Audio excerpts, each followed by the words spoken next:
Bonsoir, lundi 7 octobre 2024, semaine numéro 5 en NFL. Deuxième match international, le premier en Europe de l'année, entre les Jets et les Vikings. Un score bien serré, mais est-ce que c'était un si bon match? On en parlera dans un instant. Tu t'es peut-être fait battre par Daniel Jones ou Joe Flacco. Tu t'es peut-être fait abandonner par un Deebo Samuel, DK Metcalf ou encore Brice Hall. En tout cas, tu écoutes la bonne émission. C'est le débrief Week 5 de Fantasy NFL. C'est tout de suite.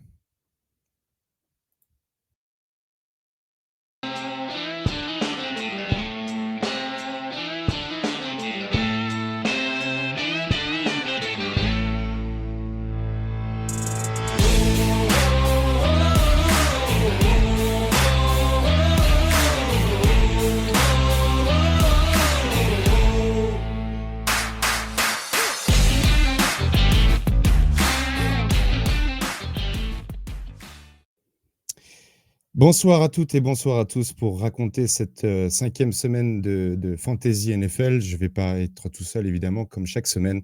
Je vais être accompagné d'un duo de choc. Et cette fois-ci, un duo qui a pris l'Eurostar. C'est tout d'abord Marc. Bonsoir Marc. Salut. Je suis vraiment fan de tes intros. C'est gentil.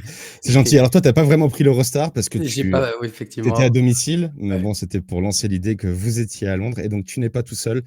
Aptine se joint à nous comme chaque semaine. Salut Aptine. Bonjour Aptine avec un T, s'il vous plaît. Salut. C'était bien à Londres? C'était très bien. Je voulais d'ailleurs avant qu'on parle fantasy, je voulais juste que vous nous racontiez, parce qu'il y en a plein qui auraient aimé être là-bas pour ce match entre les Jets et les Vikings. D'abord, 23-17 pour les Vikings. C'est quoi votre impression générale?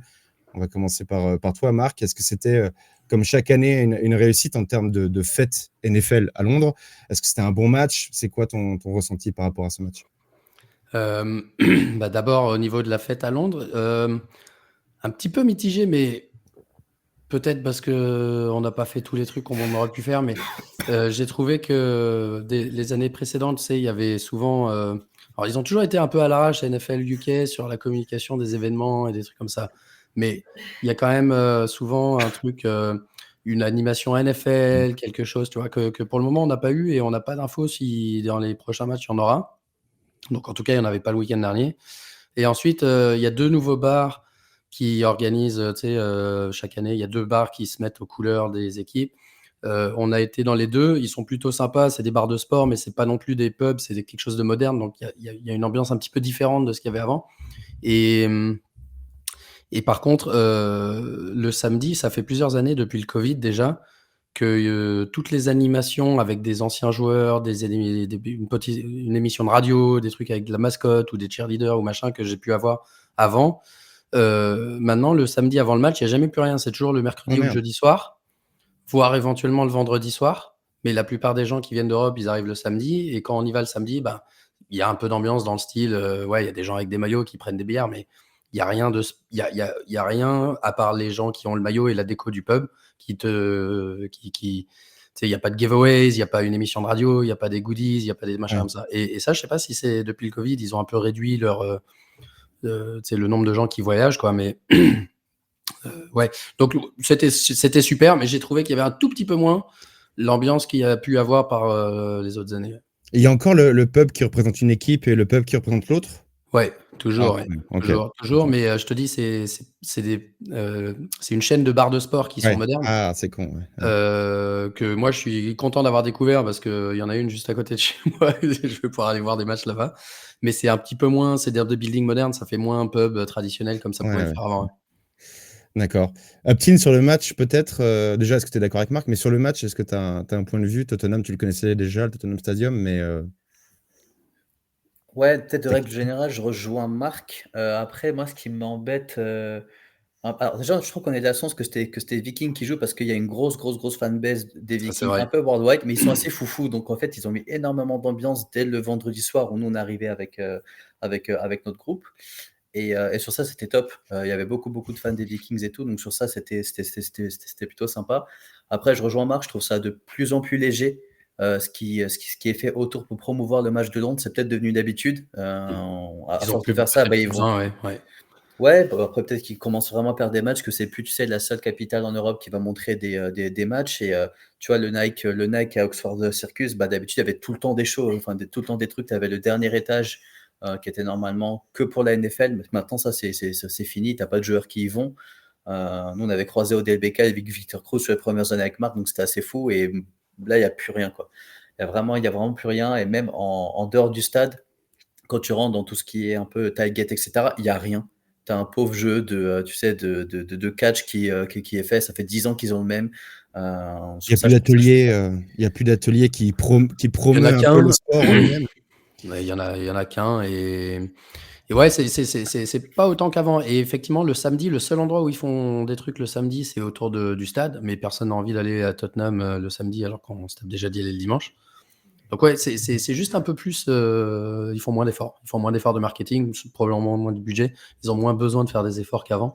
Et il y avait des années, toute Regent Street était aux couleurs de la NFL. Il y avait des animations dans tous les sens, en plein centre-ville. Après, ils avaient décalé un petit peu. Ils avaient mis ça au bord de la Tamise. Et là, cette année, que dalle. Je sais même pas s'ils vont le faire. Tu vois, ils le faisaient une semaine sur les 3, mais on n'a pas d'infos s'ils le feront la semaine prochaine ou la semaine suivante.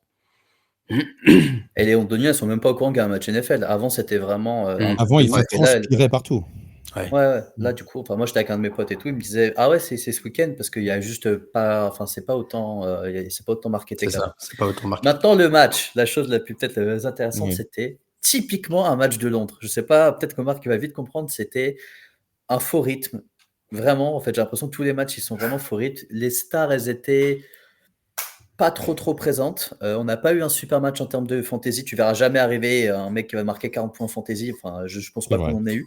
Mais vraiment faux rythme, star pas trop présente, match très fermé où tu as vu une équipe prendre le large assez rapidement pour ne plus rien faire derrière. Et ça, c'était assez énervant à voir. Et je crois qu'il y a eu 5-6 pénalités sur Justin Jefferson, donc au final, tu n'as pas pu voir beaucoup de catch, beaucoup de deep, etc. Donc ça, c'était aussi embêtant. L'ambiance dans le stade était top. Franchement, Tottenham, c'est vraiment un des plus beaux stades auxquels j'ai été.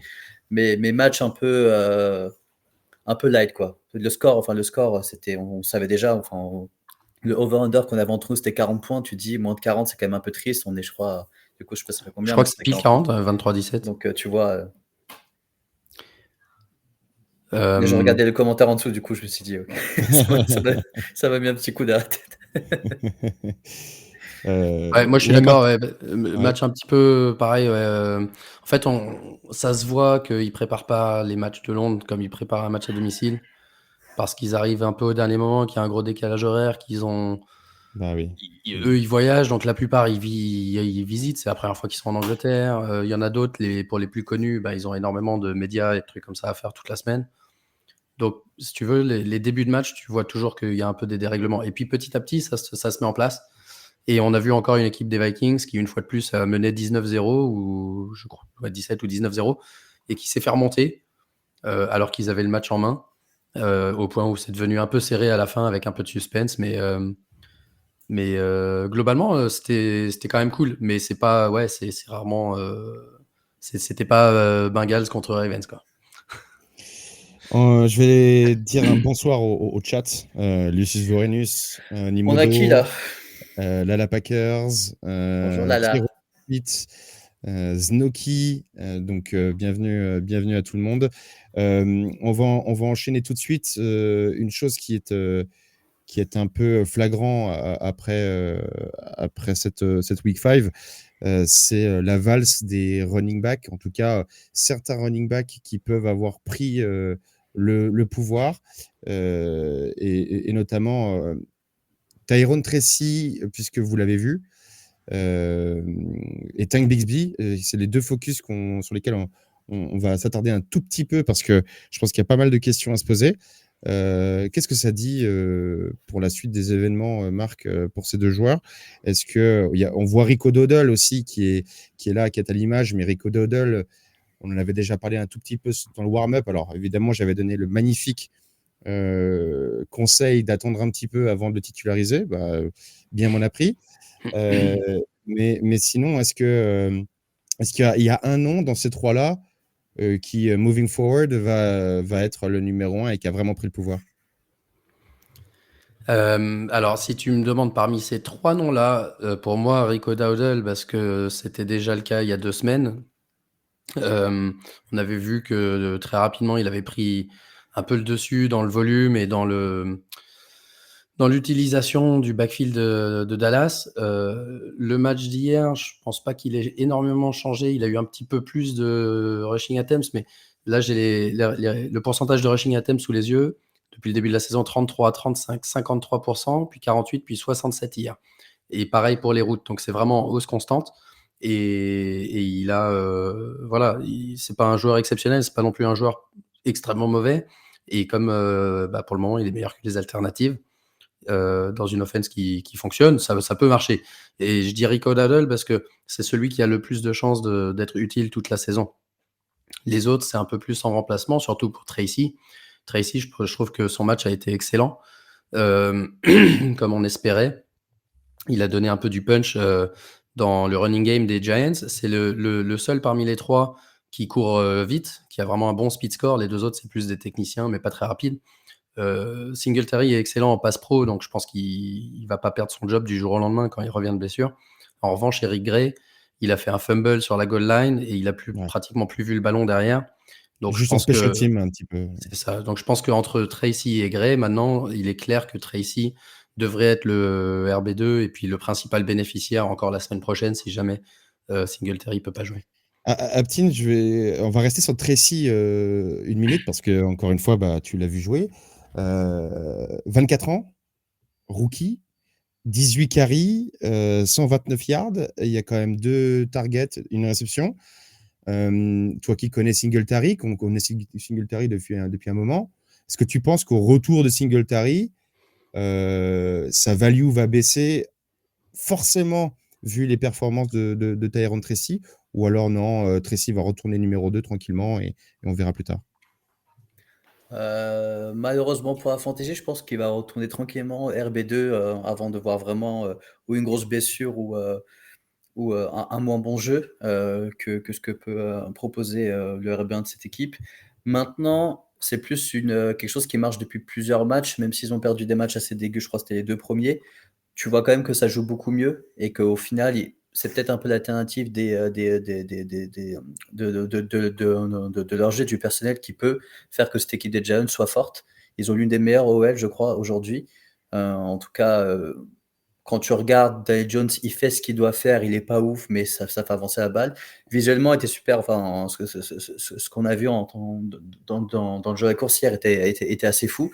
Mais pour moi, Singletary, ça reste quand même une valeur sûre, marque pas de pass protection, mais je pense aussi qu'il faut quelques cas dans cette équipe et que ça passe que ça va passer par la course avec Singletary. Garde la main, Aptin, parce qu'on le voit là à l'écran, pour info, pour ceux qui nous écoutent en podcast, à l'image, il y a les 4, on va dire, 4 running backs qui ont éclos. Enfin, pardon, il y en a 3 qui ont éclos, et il y en a un, et un qui a il y en a 3 qui ont éclos, et il y en a un contre qui il va y avoir un gros débat, et c'est les 2 d'en bas. C'est Travis Etienne et Tank Bixby. Tank Bixby, les stats sont assez énormes puisque c'est 13 carries contre 6 carries pour Travis Etienne. Travis Etienne a eu 7 targets contre 1 pour Tank Bixby, mais overall, Tank Bixby, c'est 129 yards, 2 touchdowns. Là encore, est-ce qu'il y a une transmission de pouvoir? Travis Etienne, on l'a pris dans les 2 premiers tours de la draft. Est-ce que tu peux rassurer ou non, d'ailleurs, tous ces propriétaires qui ont drafté très haut? Je pense pas que je puisse la rassurer parce que là, pour le coup, je pense qu'il y a une vraie discussion qui va avoir lieu. Pas dans l'équipe, hein, mais je pense que de match en match, on va voir. En fait, dès que Travis Etienne va avoir un coup de mou, et Tank Bixby, ça sur le terrain. Tank Bixby joue bien sur la seule victoire des Jaguars et on retient un peu ce qui marche super bien. Donc là, si tu veux, le jeu à la passe était assez fou parce que je crois qu'il a frôlé, enfin, je crois même qu'il a battu son record de passe, son record de yards à la passe, Trevor Lawrence sur ce match avec un peu moins de 400. Tu vois que c'était un match qui était assez open parce que quand tu t'envoies 400 yards à la passe et tes 2 running en envoie 200 à la course, c'était plutôt open. Maintenant, moi, je me pose quand même pas mal de questions je trouve déjà le truc plus équilibré. Là, Tank Bixby, pour moi, sera un gros nom. Travis Etienne n'est pas forcément connu pour être très très solide solide en termes de santé. Donc en gros, c'est vraiment un backup qui peut énormément apporter s'il se passe quelque chose avec Travis Etienne.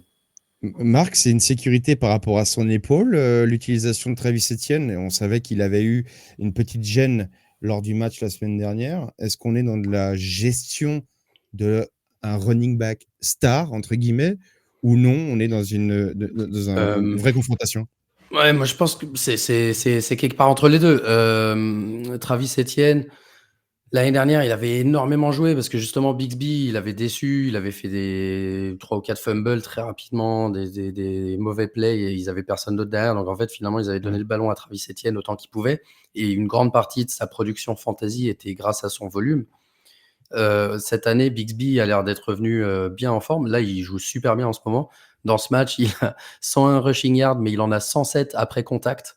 Donc, c'est pas non plus grâce à son équipe, à sa O-line ou grâce au schéma qui produit des yards. Hein. Lui, c'est vraiment lui qui en ce moment joue extrêmement bien et est déterminé à se C'est un montrer. monstre en plus. Et c'est ça. Et un monstre qui porte bien son nom, Tank. Et ils ont eu tous les deux un rush dans les 10 yards, à l'intérieur des 10 yards. Donc, c'est pas comme si le rôle avait complètement changé. Je dirais plus, réponse qui arrange personne pour la fantasy, que ça mérite un committee. Ça mérite un committee pour maintenir Travis Etienne, pour pas le crever au sol. Ça mérite un committee parce que Bixby mérite d'avoir du volume. Et donc, je pense qu'ils vont partager un petit peu le travail jusqu'à dans le futur. Après, la grosse inconnue, c'est le coach Doug Peterson. Là, ils ont 2 matchs à Londres. Après ça, je crois qu'ils ont une bye.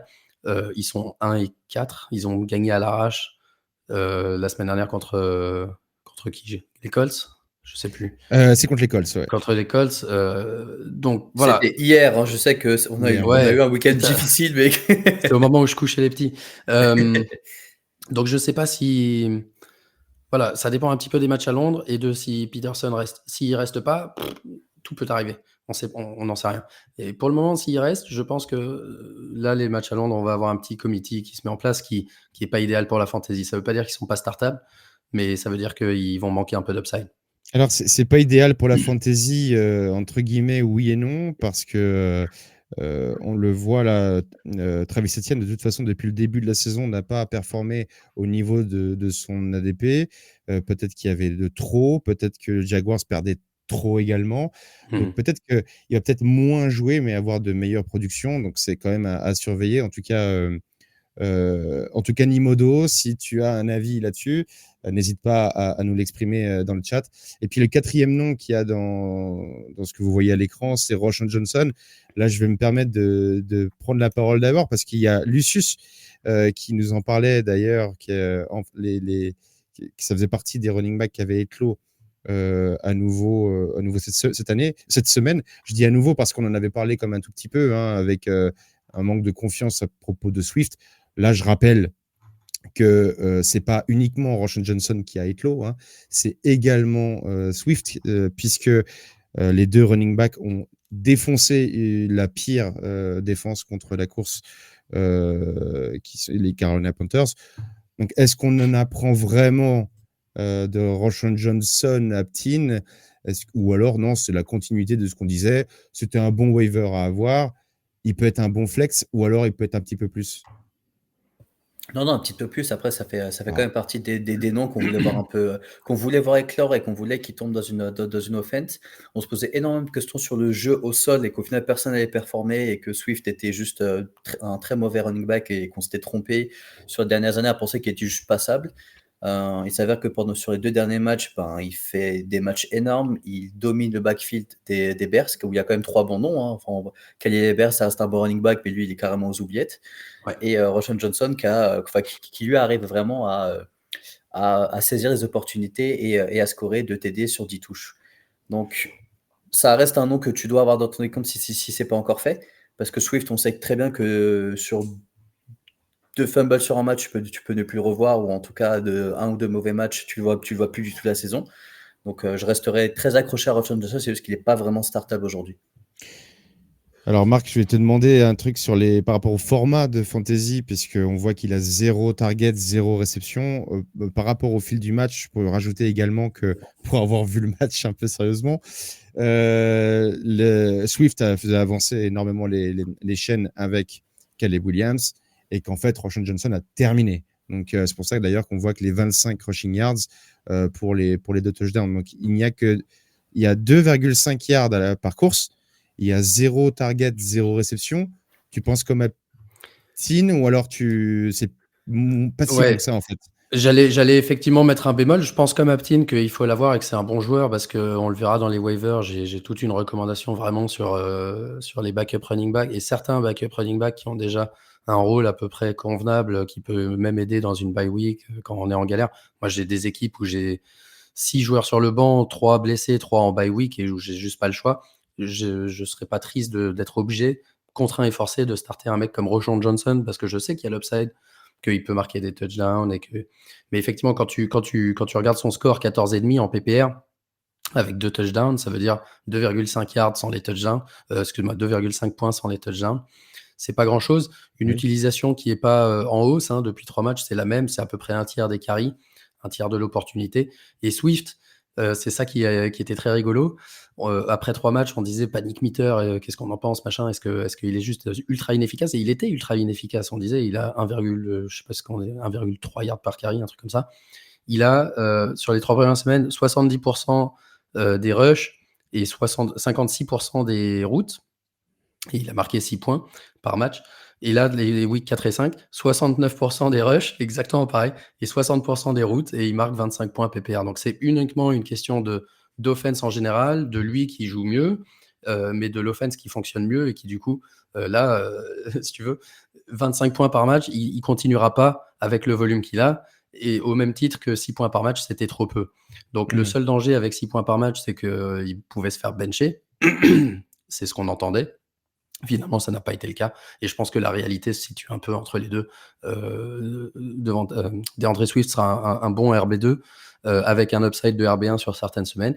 Et quant à Roschon Johnson, difficile à starter en temps normal parce que dépendant de touchdowns, il a 10 carries par match. Mais un très bon joueur à avoir pour si jamais il arrive un truc à Swift. Et on sait que Swift est loin d'être le running back le plus durable de la ligue. C'est certain. Je terminerai en disant que les Rams, c'est pas une bonne défense contre la course. Les Panthers, c'est pas une bonne défense C'est ça, contre ouais. la course. Et la semaine prochaine, les Jags sont pas une bonne défense contre la course. Donc, à la rigueur, avant la bye, ça peut être considéré les running backs des Bears. Mais il faut garder en tête également que c'était quand même des semaines favorables pour des running backs. Mais bon, on peut dire cette semaine que Johnson n'est pas ronchon. Ouais, franchement. Et ton frère Alex a raison.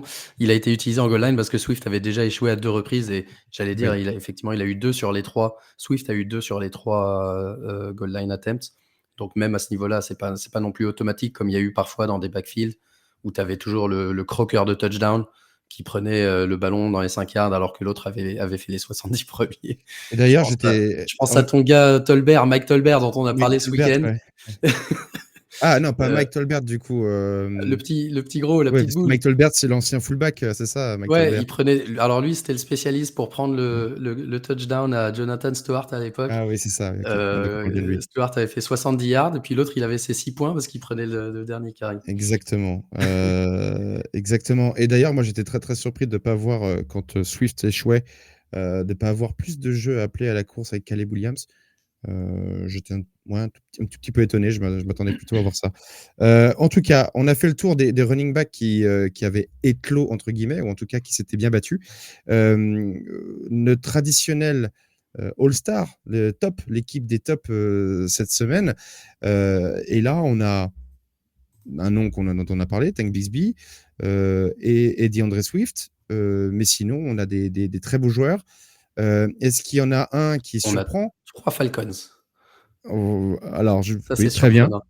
Je pense qu'il y en a un qui est surprenant dans tout ça. Et encore, hein, je pense que certains qui ont bien joué en waiver ont dû le prendre. C'est peut-être Darnell Mooney, non? Ouais. Aptin, Darnell Mooney, je ne sais pas si tu l'as beaucoup dans tes... mais ceux qui l'ont mis en flex, en tout cas, ont dû se régaler. Les Falcons, alors? Est-ce qu'on en tire quelque Pour chose? répondre à ta question, je ne l'ai pas beaucoup. Et les La Falcons, on question, en tire quelque c'était chose? c'est un peu l'offense qu'on attendait. Et au final, moi, je fais partie des très optimistes sur la saison d'Atlanta et même de Kirk Cousins. Plus de 500 yards à la passe. On voit une équipe qui commence de plus en plus à se connaître. Donc ça, pour moi, ça va que. Je crois aujourd'hui, ils sont encore premiers, mais parce que les Saints ne sont pas encore joués. Mais ils sont premiers div, une div qui sera pas, qui sera, je pense que le premier finira 9-8, donc une div qui va être disputée, et une équipe au final où tu arrives quand même à utiliser les joueurs majeurs, peut-être moins à la course, maintenant qu'il y a Cousins qui est arrivé, qui a créé peut-être un petit déséquilibre, mais où tu vois des options 2 voire 3 exposées dans des matchs. Moi, je pense que ça a le risque d'arriver contre les bons match-up. J'aurais pas imaginé que c'était contre le match-up contre les Bucks, parce que même en pick-up, je pense qu'on était beaucoup à avoir pris les Bucks. Mais juste que Kirk Cousins envoie beaucoup de points fantasy à ses receveurs. Je pense que c'est quelque chose qui va beaucoup arriver cette saison. Marc, est-ce que ton avis sur l'attaque des Falcons? Là, on a des tops devant nous, et dans les tops, c'est très receveur. Comme dit Aptin, on a quand même toujours un duo de running back qui n'a pas vraiment bien avancé cette semaine. C'est quand même le point noir de cette offense des Falcons. Ton bilan en sortie d'un match où les défenses ne se sont pas vraiment mises en valeur? Ouais, alors déjà, comme tu le dis, au niveau des receveurs, on a surtout l'utilisation qu'on espérait de Drake London sur ces 2 premières saisons. Ça, c'est cool, et c'est moins cool pour George Pickens, dont on parlera un petit peu plus tard. Mais on voit un parallèle avec évidemment Arthur Smith, qui pendant 2 ans n'a pas voulu donner à London ce rôle de tous les snaps. Il était toujours capé à 80% des snaps, etc. Là, il a vraiment le volume. Cousins lui fait confiance, 33% des targets, 25% encore en week 5. C'est vraiment le rôle qu'il lui faut, et les points fantasy qui sont en hausse chaque semaine jusqu'à ce match-là. Mooney en profite aussi parce qu'il est bon et il profite de la précision des passes de Cousins. Mais pour parler des running, puisque c'est ça que tu voulais, évidemment, le revers de la médaille, c'est où est Bijan? Quand on voit quel était le score déjà de ce match contre Tampa Bay, 30 à 30 à 27. 36. Donc C'est ça, 30 à 36-30 36. J'avais overtime. vu le mime disant les Falcons ont gagné 36-30. Tu sais, le truc où un mec dit un truc et puis l'autre, la fille, elle dit donc Bijan a marqué plein de points, n'est-ce pas? Et puis l'autre, il regarde comme ça. Non. Ouais, Bijan, son utilisation est en baisse. Son nombre de snaps baisse de semaine en semaine, et son nombre de routes surtout baisse de semaine en semaine pour une équipe qui pour le moment fait beaucoup de passes, 50 et quelques passes pour Cousins jeudi. Et donc ça, c'est un petit peu inquiétant. D'un autre côté, c'est pas comme s'il jouait spécialement mal, c'est pas comme s'il faisait des fumbles ou des trucs comme ça, c'est pas comme s'il était un peu blessé. Donc je suis pas encore ultra inquiet, mais c'est sûr que c'est à monitorer, et c'est pas ce pourquoi on a payé un pick 3 ou 4 overall à la draft pour le moment, c'est évident. Moi, il y a un truc qui me surprend énormément, c'est que on se retrouve encore avec une offense avec Kirk Cousins où les running backs ne sont pas mis à l'honneur.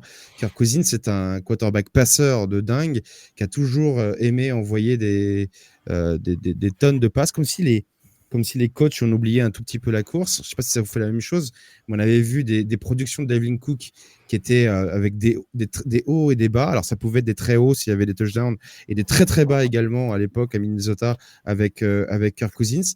Et j'ai l'impression qu'avec cette offense des Falcons, on va s'attendre un petit peu à la même chose, comme si du fait qu'on ait Kirk Cousins et du fait d'avoir enfin un quarterback qui lance des ballons, on en abuse encore et encore. Est-ce que tu es d'accord avec ça, Aptin? Ou non, franchement, ça va le faire, parce que de toute façon, Bijan, c'est en plus un running back qui sait catcher des ballons.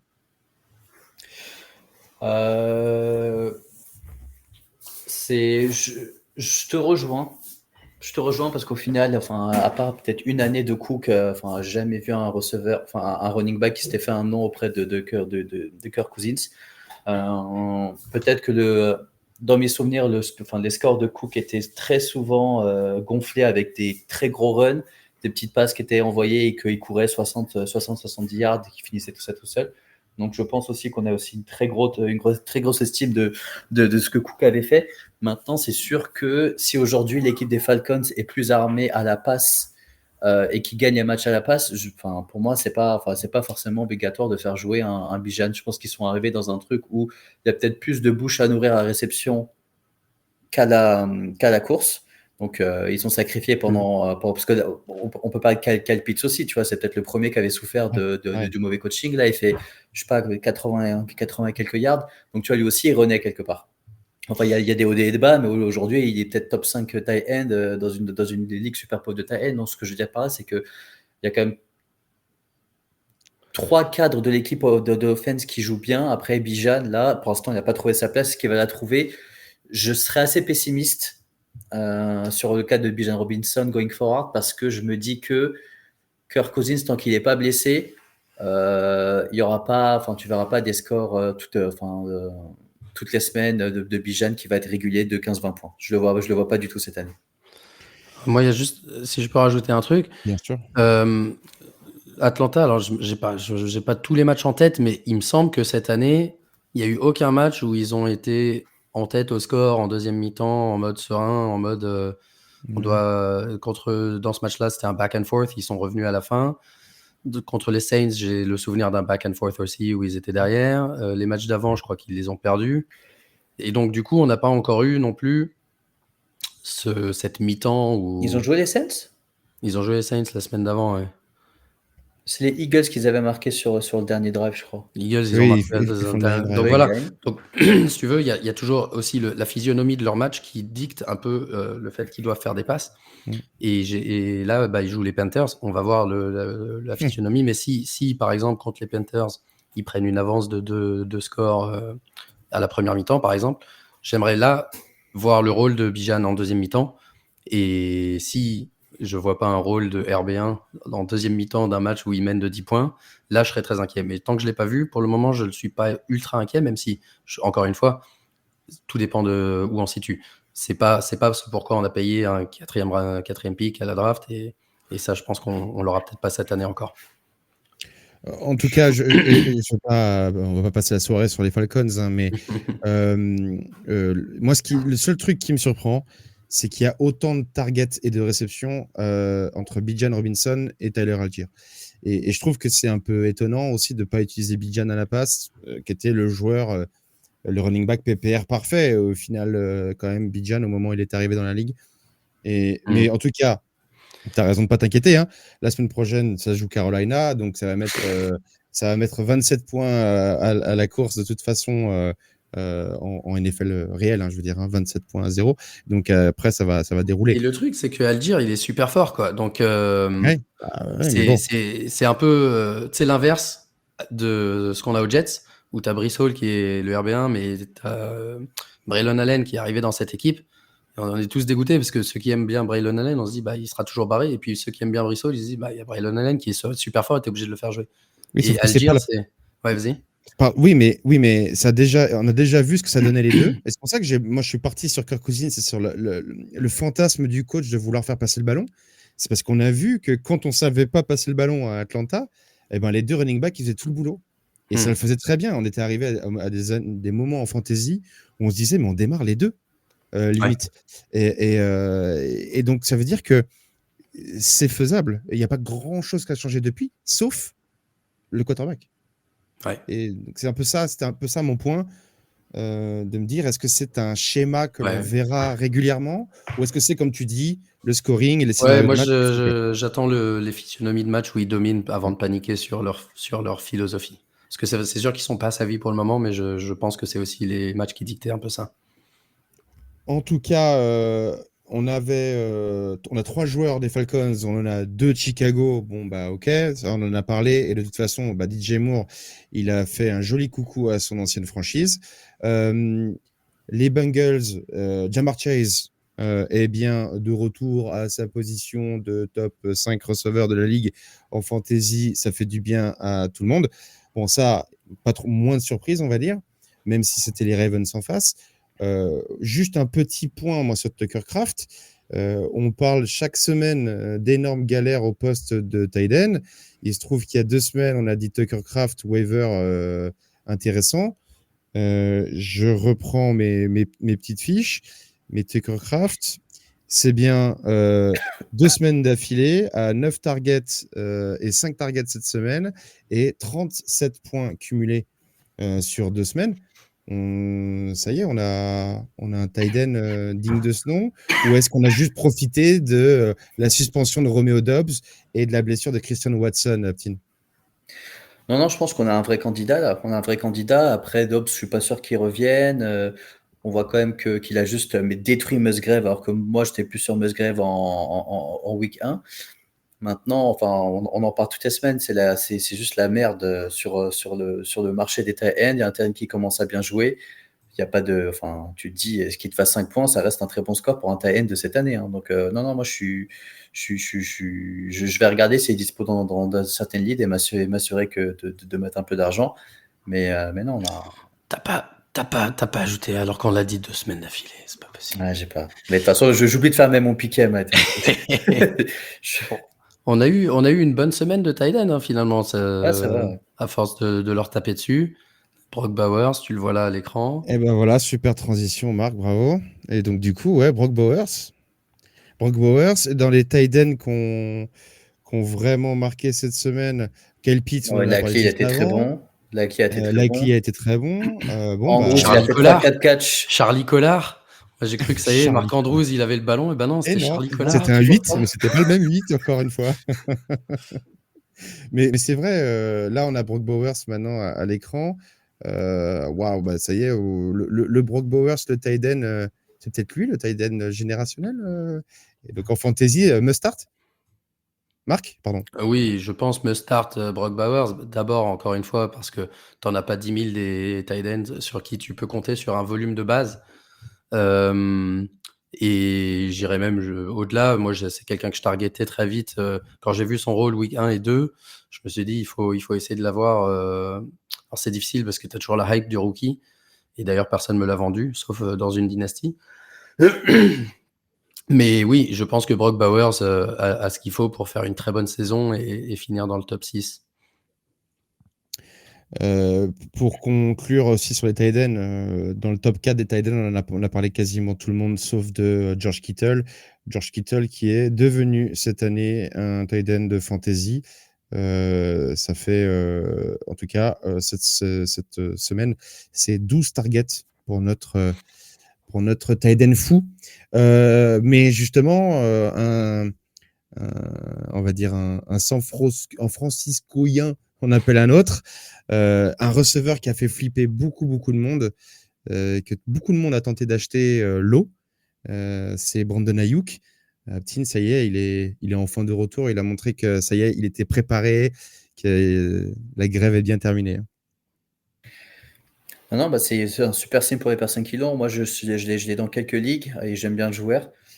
Maintenant, je sais pas si c'était peut-être le schéma défensif qui avait été appelé par les Cards où je crois que Debo était quand même très bien tenu et une pression monstre, toujours à des moments très précis, très clés, qui avait été appelé par les Cards et qui ont complètement déraillé la machine offensive d'SF. Moi, je commence à me poser quelques questions sur SF parce que je crois qu'ils sont passés dans le négatif, ou peut-être je dis une bêtise.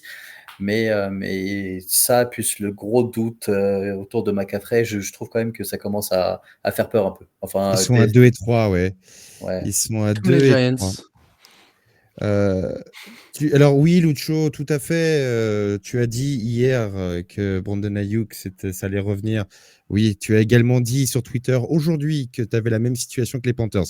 Donc à un moment donné, je pense que tu peux appuyer sur le bouton mute.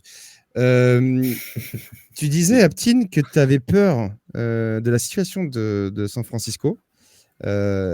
Excellent. Alors, on va juste parler un tout petit peu du coup de ce qui nous fait paniquer avant de parler des 4 qui sont à l'écran. Pour ceux qui nous écoutent, il y a Bijan Robinson dont on a déjà parlé, Brissot, Lamari Cooper et George Pickens. Est-ce que tu peux élaborer un tout petit peu sur San Francisco quand tu dis que ça te fait peur? Qu'est-ce que ça peut générer comme décision selon toi qui serait légitime? Alors, je sais pas ce que tu essaies de me faire dire, mais Des joueurs à euh, site, Est-ce qu'il y a des... Qu'est-ce qui te fait peur? Brock Purdy n'est plus un joueur fantasy, par exemple?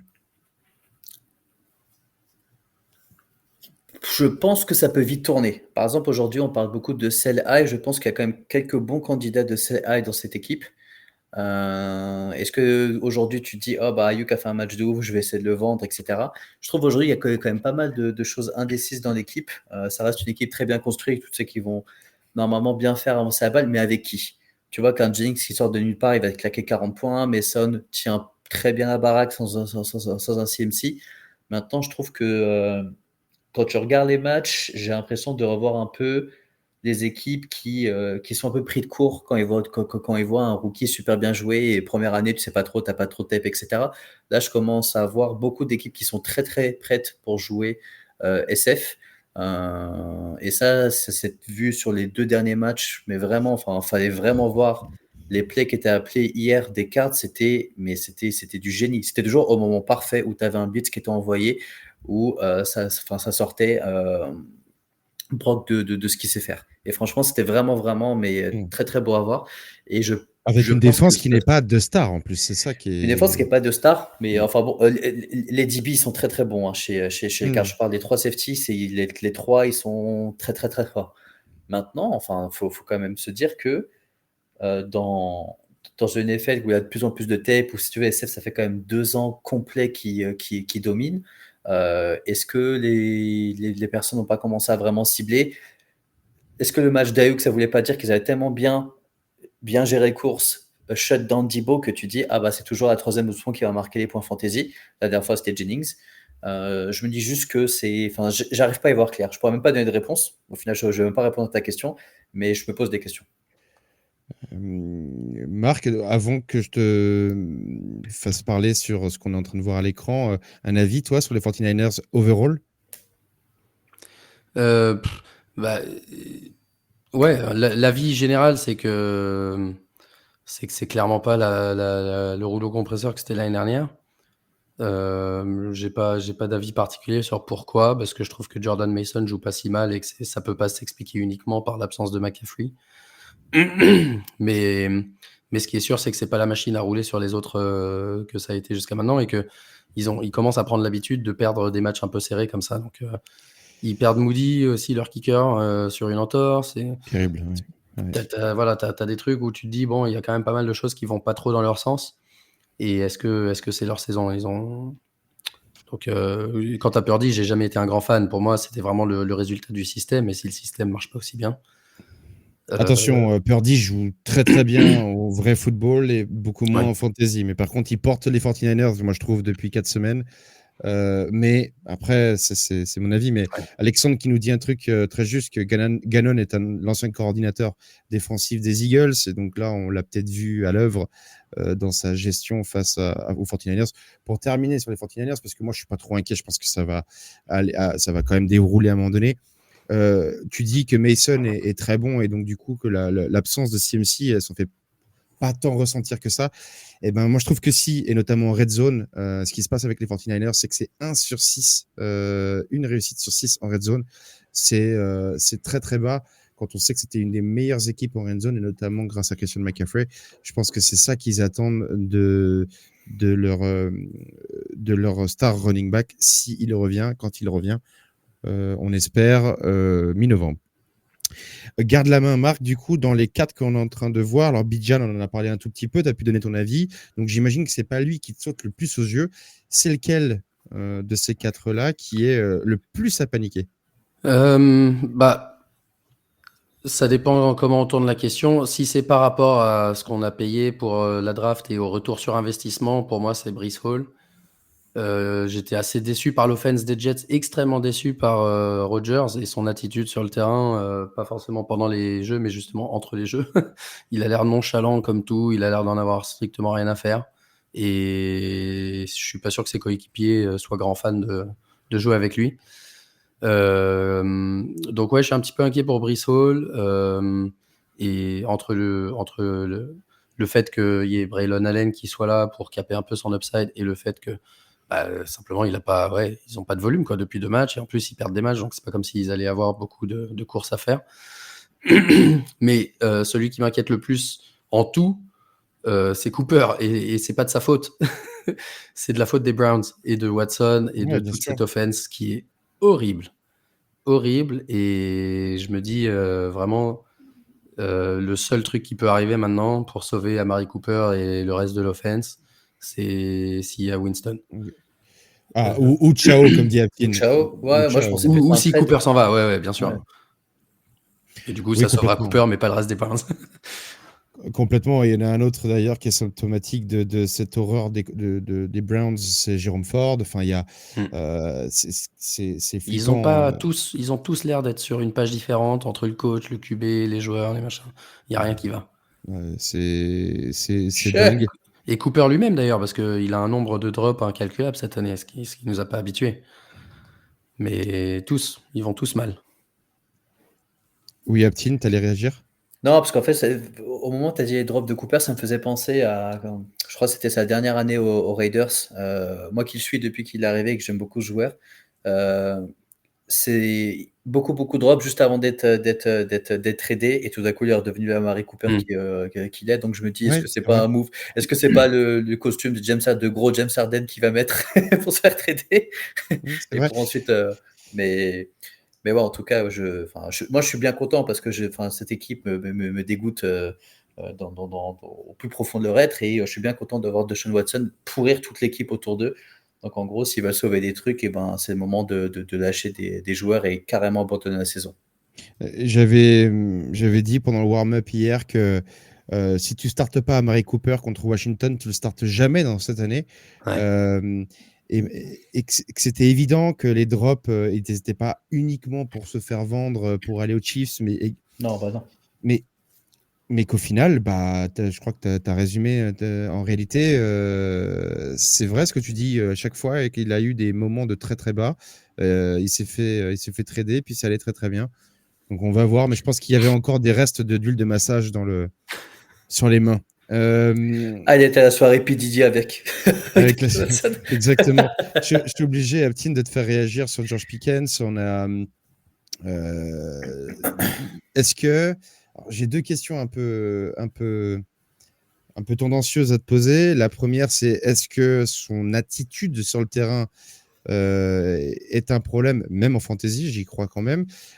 Et la deuxième, c'est est-ce qu'il serait meilleur en fantasy avec un quarterback autre que Justin Fields, comme un Russell Wilson, par exemple? Au hasard. Au hasard. Alors déjà, la réponse que je donne, c'est que je n'aime pas George Pickens. Je pense que c'est un bon receveur, mais dans 3 ans, il va nous faire une sortie de route comme un Antonio Brown. C'est écrit, tout le monde le sait. Mm. Maintenant, est-ce que dans le jeu, en fait, j'arrive pas à me dire que tu veux donner la balle à un mec comme ça parce qu'il fait rien de ce. Il bloque pas aussi bien que ça. Tu donnes pas la balle, il commence déjà à rouspéter. C'est ta seconde année, tu n'as rien prouvé à aucun niveau. Je sais pas qui tu penses être. Maintenant, si tu es receveur numéro 1 d'une équipe ça fait 4 ans qu'elle n'a pas réussi à passer une balle, ça va être compliqué. Maintenant, est-ce que si c'est pas Justin Fields, est-ce que c'est Russell Wilson? Pour moi, je vois pas de très grosse diff là tout de suite. Maintenant, je vais dire ça, prochain match, Russell Wilson va starter, il va le faire briller. C'est juste que j'arrive pas à imaginer un changement de philosophie de jeu avec Russell Wilson. Il aura ses passes, il aura ses trucs, mais il a clairement pas été drafté pour ce qu'on voit à l'écran. Maintenant, j'arrive pas à imaginer que même avec Russell Wilson, il devient le receveur qu'on a drafté. La raison pour laquelle je pose la question, c'est parce que c'est un receveur qui a des targets, hein, qui a 9 targets en moyenne depuis le début de la saison, enfin 8 et quelques. Et on dit toujours que c'est la volumétrie qui est importante en fantasy. Est-ce que là, c'est pas un problème de précision justement lié à Justin Fields et lié au fait qu'il passe pas beaucoup de ballons, je trouve, bien positionné sur ses appuis et que c'est toujours un tout petit peu à l'arrache. J'adore Justin Fields de manière générale et je trouve que c'est un joueur qui mérite de starter en NFL et qu'on fasse progresser avec, tu sais, des fondamentaux. Donc, la ligne offensive, un bon jeu de course. Et je trouvais qu'avec à Pittsburgh, ça irait parfaitement. Mais force est de constater que Pickens, s'il n'a pas les réceptions, c'est peut-être qu'il y a un autre problème. Est-ce que c'est lié à Pickens? Toi, Marc, Pickens est à bencher. Je rappelle que ça joue Las Vegas, pas mauvais non plus contre la passe. Les Jets, solide, il va se taper Sauce Gardner, le pauvre. Les Giants, qui sont loin d'être ridicules contre la passe, avant une bye week. Est-ce que du coup, pendant les 4 prochaines semaines, Marc, Pickens, c'est bench? Ça dépend des formats. Moi, c'est un joueur que j'ai ciblé dans des trades cette année. Je l'ai obtenu dans 2 ligues redraft déjà. Je trouvais que son utilisation était plutôt saine. Et on sait que les Steelers, c'est une équipe qui préfère passer, etc. Ce qui est plus embêtant, c'est de voir le 59% de snap sur le dernier match. Ça, c'est du typique Arthur Smith. C'est aussi... alors, l'explication officielle, c'était on n'a pas envie qu'il se fatigue trop, on l'utilise quand même de la manière qu'on veut. Et c'est vrai que sur les routes qu'il a courues, il a été targeté sur 30% des routes qu'il a courues. Encore une target share de 24%, etc. C'est pas une utilisation complètement dégueu, même si c'était mieux les matchs d'avant. Le calendrier est pas génial, mais pas absolument horrible non plus. Donc la réponse, en fait, voilà, j'ai pas une réponse claire. Ça dépendra un peu du format, ça dépend des bye week. Je pense que c'est pas quelqu'un à start toutes les semaines. C'est quelqu'un que tu peux starter quand tu as besoin. C'est pas non plus quelqu'un à bencher activement, si tu veux. C'est quelqu'un qui est ton WR4, je pense, et que quand tu as une bye week ou un blessé, bah, tu le startes. Et Franck, peut-être juste un point sur Russell Wilson, parce qu'en fait, là, en fait, bien sûr, c'est lié au quarterback, mais est-ce qu'on pense qu'avec la ligne offensive qu'aujourd'hui les Steelers ont, un Russell Wilson qui est juste un pocket passer aujourd'hui sera suffisant pour faire briller Pickens? Pour moi, la réponse est plus non que oui. D'accord, ok. Intéressant. Je terminerai sur Breece Hall quand même. Juste un mot. Moi, il me fait peur de par son prix, bien entendu. Breece Hall, c'est surtout ce qui me fait peur, c'est que 4 semaines sur 5 à moins de 3,5 yards par course et une volumétrie qui descend. 16, 14, 16, 10, 9. Dans ses tentatives de course. À la réception, ça descend également. Est-ce qu'il y a un effet sale gueule d'Aaron Rodgers qui a l'air de déjà faire chier tout le monde? Est-ce que Robert Saleh est perdu? Est-ce Oui. que, en tout cas, alors vous avez vu le match, donc c'est très bien. Est-ce qu'en voyant tout comme ça, vous avez peut-être une réponse à ça? Apparemment, Robert Saleh est perdu.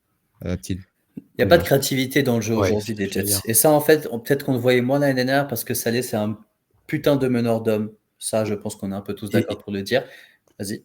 Non, et j'allais dire, et peut-être l'an dernier, on pensait que le manque de créativité était dû au fait qu'il avait des QB assez limités. Oui, tout à fait. Est-ce que là, du coup, il se force pas à utiliser Aaron Rodgers à outrance? Non, c'est super statique en fait. Il n'y a pas de play action. Rodgers, il est immobile. Il va absolument pas tenter une course. Ouais. Et donc, du coup, ça pénalise un peu justement l'efficacité de Breece Hall qui est dépendant d'ouverture sur soit du jeu de passe, soit d'ouverture de sa ligne offensive. Et c'est assez prévisible à chaque fois. Ça avait l'air très prévisible. Apparemment, Alexandre est d'accord avec vous. Amari Cooper, Breece Hall, alors George Pickens, peut-être d'un point de vue cordeau offensif. Tout ça, ce sont des joueurs dans des équipes mal coachées offensivement, que ce soit head coach ou coach offensif. Mais c'est un plutôt bon résumé de ce panic meter finalement.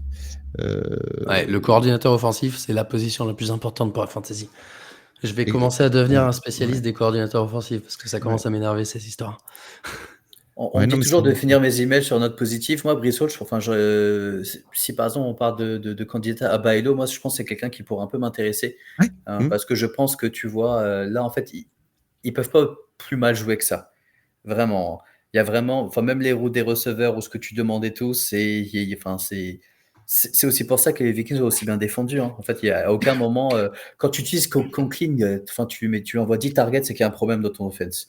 Donc, je sais pas si parce que c'était le match de Londres, mais là, je crois que ça fait 2-3 matchs d'affilée où Conklin est la personne que tu targetes le plus dans ton équipe quand tu as un putain de Wilson, c'est qu'il y a un problème.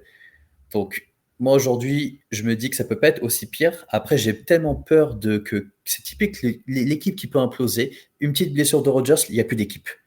on repart sur un même cycle que l'année dernière et commencer peut-être à des joueurs qui vont partir à gauche, à droite, etc. Ce sera peut-être bien pour Brissot au final de ne plus avoir Rodgers dans le centre. Mais je me dis quand même que ça reste une bonne équipe. Il y a quand même de très très bons éléments et que c'est plus difficile de ne pas faire bien tourner le truc que de le faire tourner. Donc je ne sais pas c'est quoi le prix aujourd'hui des personnes qui ont Brissot. Moi je l'ai, je ne compte pas le lâcher.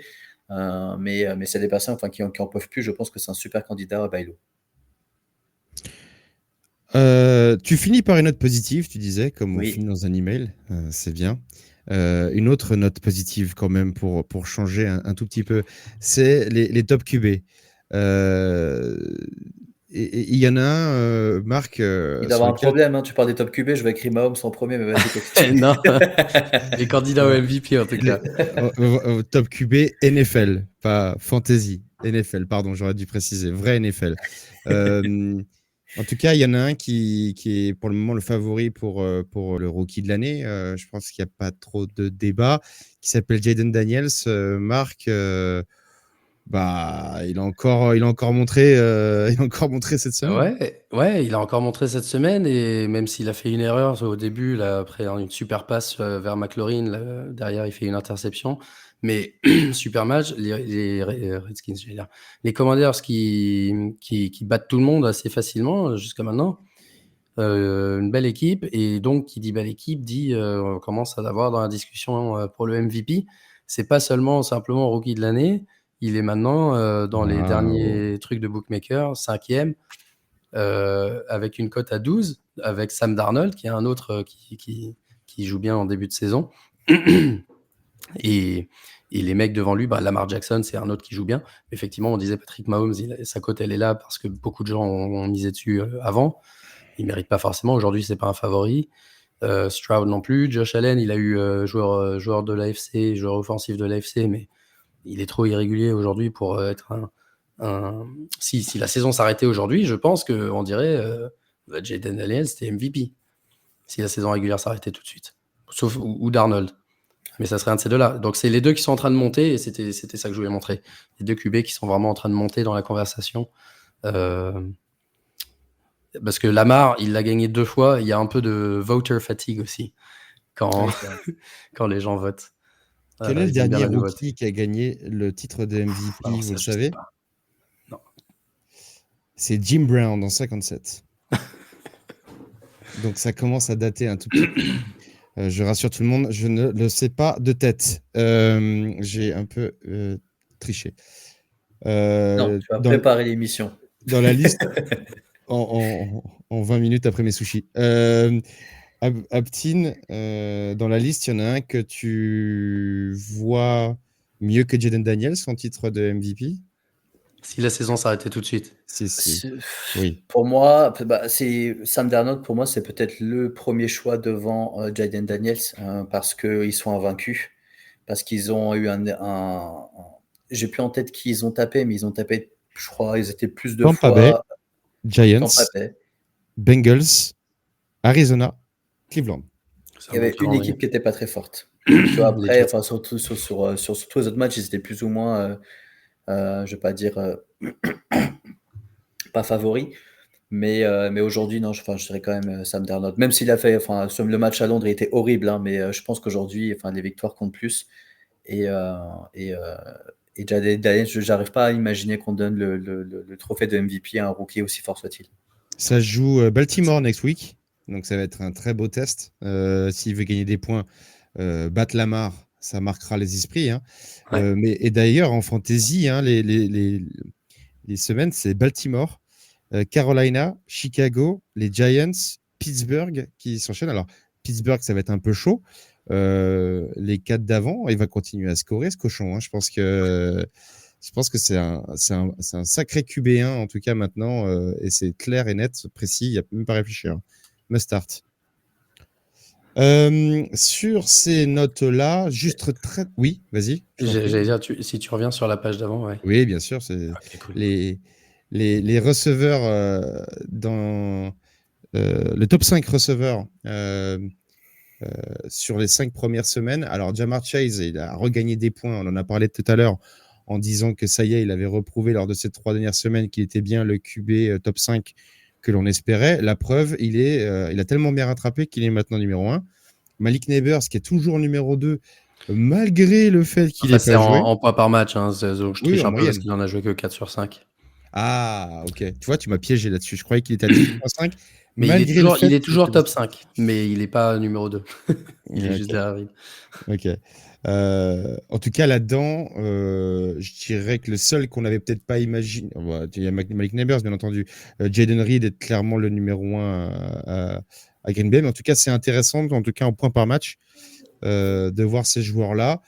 Et moi, ce qui me. Alors, tu vas me dire, Aptine, si tu es d'accord, mais moi, celui qui me surprend presque le plus, c'est Nico Collins, parce que au final, maintenant, c'est un must-start week to week.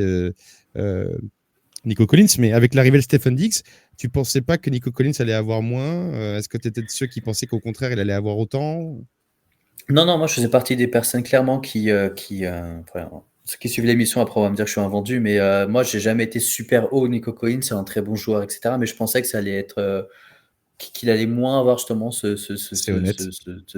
on va dire cette perspective de Volume. big play, ouais voilà ce volume est vraiment en fait des volumes sur des jeux on va dire plus que deep au final en Ouais, fait, ouais. mais tu vois que c'est comme son receveur préféré, etc. Maintenant, il est blessé, donc peut-être ça va se calmer. Mais même, je crois que c'était l'épisode de la semaine dernière ou celui d'avant, on avait dit si aujourd'hui Nico Collins, pour toi, est-ce qu'il finit top 3 j'avais quand même dit non. Mais non, enfin, et je trouve qu'ils galèrent un peu. Et je trouve que là, les Texans, ils sont pas au niveau auquel nous on pensait qu'ils allaient. Donc je me dis, si encore ils en ont sous le pied et que là, ça vraiment.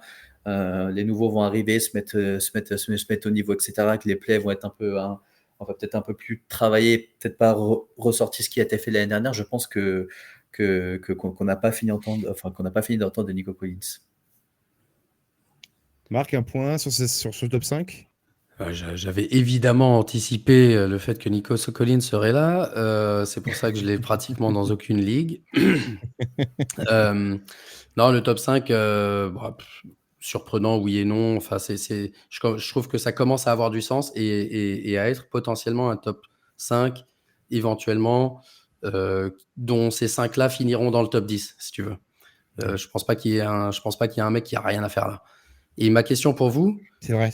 c'était, selon vous, qui va finir WR1 de la saison en fantasy?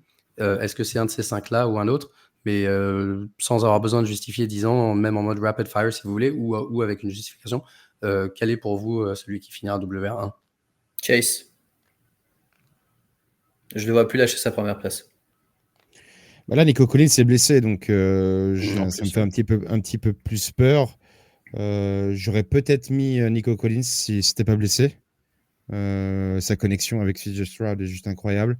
Pour dire autre chose, je dirais Jefferson, parce qu'il montre que c'est le meilleur, tout simplement, et qu'il est capable même d'attraper des passes qui sont pas très bonnes de Sam Darnold, et que voilà, pour moi, Dans aucun monde, je vois Justin Jefferson finir vraiment là. Je pense que c'est même pas pour faire du buzz, mais je ne le vois pas finir top 3 la saison. En fait, là, ils sont tellement en train de rouler sur les gens. Et ça, tous les matchs, moi je le vois sur tous les matchs des Vikings, il va faire ses stats sur la première mi-temps, mettre un TD logiquement dans la première mi-temps, et derrière, il déroule. Et Justin ça peut Jefferson, suffire il à peut être numéro utiliser- 1. En points par match, ça suffit à être numéro 1. Non. Ça Non, peut. non, non, parce que il suffit juste que tu lui retires le TD qu'il a en première mi-temps. Ah bah voilà, il Non, suffit bah de. oui, Oui. là, il suffit d'eux. Là, au final, enfin, c'est ce qu'on a eu sur le match des Jets. Et pourtant, il a quand même été beaucoup targeté. Il y a eu, je crois, 5-6 flags qui ont été jetés sur lui. Donc, au final, Ouais, ça aussi, ouais. c'était quand même un peu énervant de se dire laisse-lui une balle parce que je suis en train S'il là, avait 2 points par là, flag, il finirait WR1 c'est ça. sans problème. C'est ça. Moi, sur Ouais, Sleeper, sauf j'étais en rouge. Donc, je dis tes flags, ils vont pas me donner à manger. ils ont quand même un calendrier qui est assez favorable en fantasy pour les receveurs. Les Vikings, là, il y a la bye. Je pense que moi, je le sens toujours très haut, Justin Jefferson. José, t'as regardé sa post-game où même lui était pas du tout hypé et qui trouve qu'il y a un problème offensivement pour l'instant dans l'équipe où c'était sorti de ce match-là. Peut-être parce qu'il n'a pas eu son TD, il dit ouais, il y a des choses qui Ils ont font chier, qui ces posent. receveurs. Ils font Mais bien chier. sûr, Jamais mais compris. bien C'est sûr. Et vraiment les encore, je pense Jaguars. que lui, Les 5 et il fait 0, le partie mec. des bons receveurs qui sont pas trop drama, tu vois. Ouais, Mais ouais. un receveur est drama de base. C'est À quand part si même tu t'appelles incroyable. Megatron, et là, t'es juste. Oui, mais bon, Megatron, ils vendent la bœuf maintenant, donc en même temps, il est tranquille, lui. Véridique. Il y a Nimodo qui nous dit Brian Thomas, et moi je dis Malik Neighbors pour rester à LSU. Donc on est 100% en accord que ça sera un joueur de LSU qui finira WR. En tout cas, LSU, si je me trompe pas, Moi, Jaden j'ai dit Daniels, Chase, non? c'est LSU également l'année Oui, dernière. oui, aussi, ouais. Ils ont Donc, refait un trio de super joueurs. Ouais. donc finalement, il faut peut-être arrêter avec Georgia et passer sur LSU, quoi. Je dis ça, je dis rien. Je me pose la question. Lala Packers, tu peux réagir autant que tu veux. Point suivant, et on va terminer, je crois là-dessus, enfin ça va être dans les dernières minutes de cette émission. Marc, si tu veux faire un petit tour sur notre Injury Report. C'est de façon météo qu'on rigole un peu. Ouais, la station météo, la bonne vieille station météo. Alors, Aaron Jones est sorti avec une blessure à la hanche. Donc, ils sont en bye week, comme tu l'as dit, week 6. Donc, peut-être retour week 7. Moi, j'ai mis week 8 pour être un peu plus conservateur. S'il ne joue pas, on a vu Ty Chandler prendre quasiment tous les snaps en deuxième mi-temps. Ouais. Donc, ça sera lui. HN, commotion. Commotion, c'est parfois 0 week, parfois une week. En général, c'est une maintenant. Et Raheem Mostert, lui, est revenu. Josh Allen, lui, c'était bizarre. Question. Vas-y, Ouais, vas-y. parce que là, Plus Raheem Mostert que Jalen Wright? En termes de volume immédiat, oui, mais en tant que bénéficiaire, peut-être Jalen Wright, si tu pars du principe que Jalen Wright ferait rien si les deux autres étaient là, alors que là, il peut avoir un upside de RB2. Mais je pense que Mostert aura le start et plus de carry. Ouais. 13 carries, 86 yards pour Jalen Wright, 19 carries, 80 yards pour Raheem Mostert. Il peut y avoir une compétition que Jalen Wright peut gagner. C'est possible. C'est possible, c'est le même style de joueur, ils l'ont drafté pour ça, ouais. Donc, Josh Allen, il a eu une commotion, enfin, on pense, mais les Bills ont estimé que c'était pas le cas. Ça s'est vu dans le passé que même un joueur qui revient, il est réévalué le lundi et entré dans le protocole, donc à voir. Nico Collins, tu l'as dit, hamstring, donc ça, c'est une rechute. C'est jamais idéal, avoir la gravité, mais c'est une rechute d'une blessure précédente. Donc, potentiellement out de 3 semaines. Stevenson, on ne sait pas, mais il est sorti pendant le match. Zach Moss, une sorte de petite entorse. Ça, en général, c'est 2-3 semaines. Chase Brown, un joueur, si jamais il a été droppé par les mecs, c'est peu probable parce que la semaine dernière, déjà, il avait été bon. En tout cas, Chase Brown sera très, très, très bon si Zach Moss n'est pas là. Il n'y a personne d'autre. Rodgers, il avait une petite entorse, mais rien de grave. Lui, je pense qu'il jouera. Et par contre, David Njoku, ça c'est moche, il revient d'une blessure, il a joué une mi-temps, je crois, il s'est reblessé au genou, donc Les Browns, ça sent la saison 100, ouais, c'est pareil, c'est le mojo.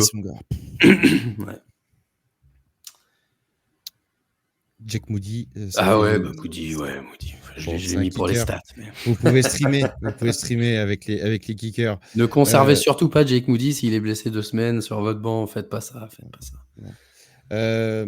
Juste, ne mettez pas trop d'argent sur Mitchell Trubisky non plus. Il joue toujours aux Bills, c'est lui? Oui, c'est toujours lui. Je savais même pas qui c'était, tu vois, j'ai pas mis de nom. C'est lui le backup, donc je sais que certains pourraient se dire ah bah merde, j'ai Josh Allen, vas-y, je mets $25 sur Mitchell Trubisky. Non, je pense que s'il y a encore sur le waiver un Andy Dalton par exemple, allez chercher un Andy Dalton plutôt qu'un Mitchell Trubisky, ça me semble un peu plus safe. Ou Daniel Jones, hein, s'il investit sur waiver. Il joue bien Daniel Jones depuis 4-5 matchs. Daniel Jones, il fait, en tout cas d'un point de vue fantasy, il fait des matchs très solides. Pour ceux qui sont les late QB drafters, ils sont peut-être contents. La preuve en image avec le type de sleeper. On veut pas un sleeper, c'est pas des sleepers, hein, c'est plutôt qui on peut aller sur qui il faut compter peut-être pour les prochaines semaines. Daniel Jones, Derek Carr en quarterback. Alors Derek Carr, oui. Pas de. On est tranquille sur Derek Carr, Marc, tu trouves? Pour Carr, c'est si tu as besoin d'un QB pour. Excuse-moi, si tu as besoin d'un QB pour pour remplacer une bye week ou autre. Week 6, ils ont Tampa Bay. C'est un match de division. Je pense que c'est le genre de match où Carr peut faire un bon score. Ouais. Alors moi, je suis un petit peu, je suis un peu inquiet quand même de ce qu'il a produit face en week 3, week 4. On verra face à Kansas City cette nuit. Mais bon, peut-être que ça peut remonter en match de division.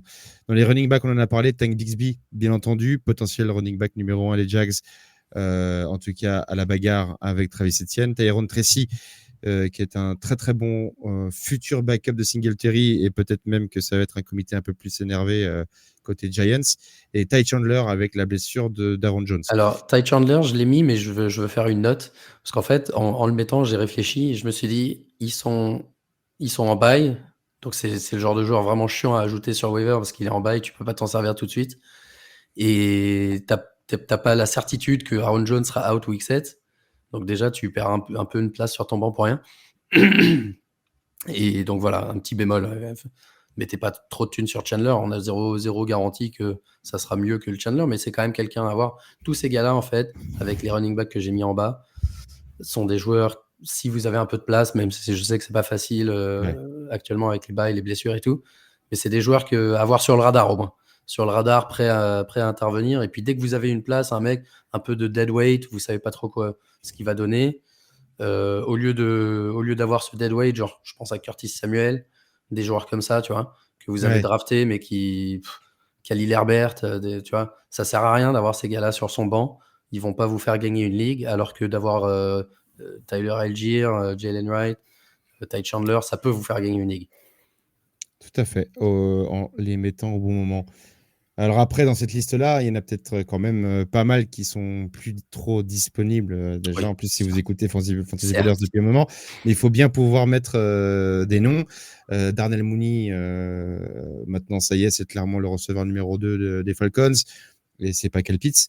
Josh Downs, je mettrais juste un tout petit bémol. Josh Downs est très fort avec Joe Flacco. Le sera-t-il avec AR?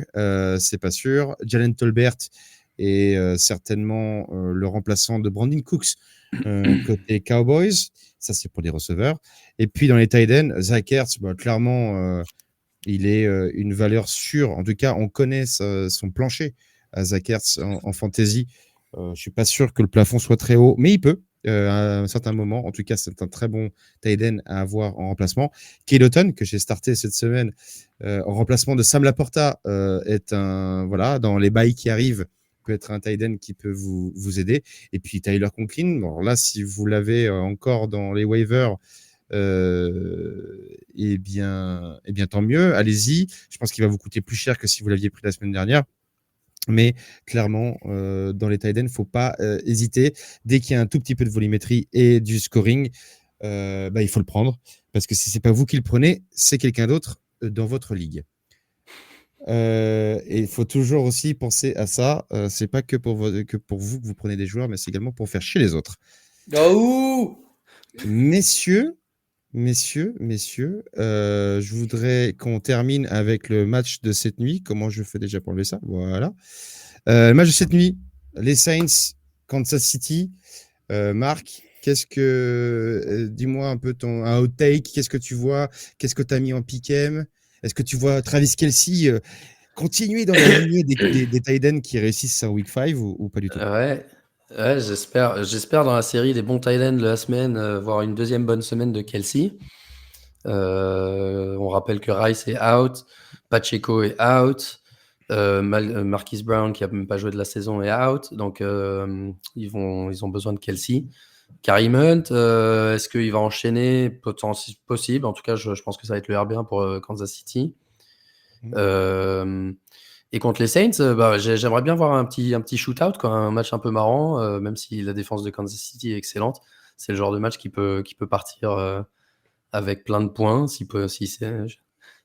serait plus cool qu'un 10-17 Mahomesien comme il est devenu, où il contrôle. Mais en tout cas, ouais, j'ai mis les Chiefs. Aptin, les Saints, c'est pas l'équipe typique qui peut donner la première défaite à Kansas City. Si. Carrément. Là, déjà, Kansas, ils gagnent leur match, mais on s'en fout de la beauté du jeu, mais c'est quand même très moche.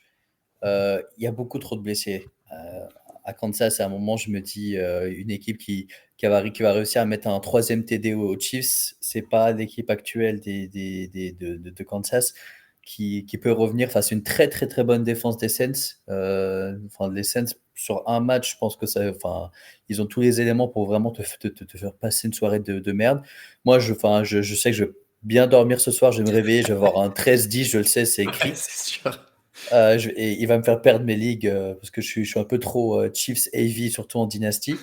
Mais non, en fait, pour moi, dans mon pick-em, j'ai mis Chiefs.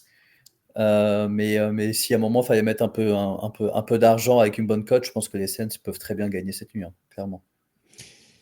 J'ai un pick-em absolument catastrophique cette semaine et donc du coup j'ai changé mon vote et j'ai mis les Saints pour essayer de grappiller un point sur tout le monde. Clairement, ça va être intéressant. Rashid Rice n'est plus là. Moi, je veux voir, comme disait Zinkou, je veux voir ce que donne un Xavier Worthy. Est-ce que ça évolue? Est-ce que ça change? Est-ce qu'il a plus de targets, de volume, ainsi de suite? Ça va être très intéressant. Les gars, on n'avait pas une semaine avec énormément de rebondissements, de surprises. On fait quand même 1h15. On va essayer d'aller un tout petit peu plus vite la semaine prochaine. Mais en tout cas, merci beaucoup de m'avoir accompagné ce lundi. Et puis. Et un petit coucou à Michel qui nous regarde, qu'on a rencontré Ouais. le week-end aussi. Michel Berger. Vikingator. Michel Berger, fan des Vikings. En tout cas, les Vikings qui composent bien cette année. Petite jeu de mots encore pour ceux qui l'ont de vieux. En tout cas, je vous remercie messieurs. Et puis, on se retrouve jeudi pour le halftime show, dimanche pour le warm-up. On continue nos 3 émissions par semaine avec Fantasy Ballers. N'oubliez pas fantasyballers.fr, le site internet où vous pouvez retrouver toutes les ligues avec tous les managers, suivre vos classements, faire des comparaisons, vous aider en période de trade. Et puis les articles Fantasy Ballers, toujours sur fantasyballers.substack.com. J'ai fait le tour, je vous remercie encore et je vous souhaite une agréable semaine. Bon match cette nuit et on se dit à jeudi. Ciao, ciao. Au revoir.